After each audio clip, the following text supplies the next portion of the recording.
تا انتهای این ویدیو با من همراه باش تا بدونی وقتی میای دبی کروکودیل پارک ارزش داره اینجا توی صف منتظر وایسی یا نه.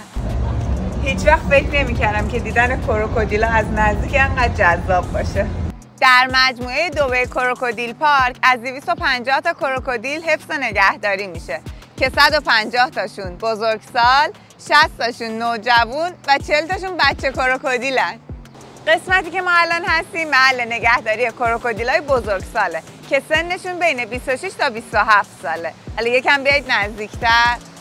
کروکودیلی که بزرگتره و آرواره پهنی داره کروکودیل نره و کروکودیلی که جثه ریزتری داره و آرواره نازکتری داره کروکودیل ماده است. همون اول که وارد پارک شدیم یه سری کروکودیل دیدم که با دهن باز کنار حوضچه بودن.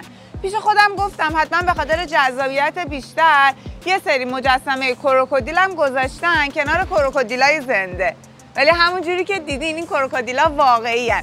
چون راهنمای اینجا به ما گفتش وقتی کروکودیلا بیرون آبن دهنشون رو باز نگه میدارن تا بتونن دمای بدنشون رو کنترل کنن.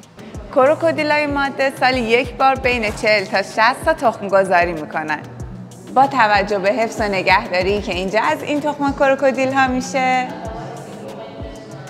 20 تا 25 تاشون میشه بچه کروکودیل.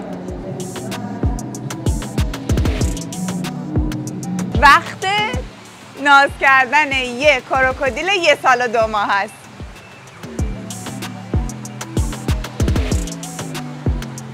پاهاشو نگاه کنید.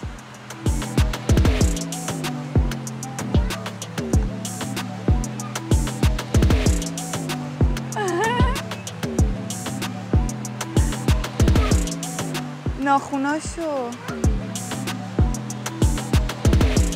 این پاش 4 تا انگشت داره.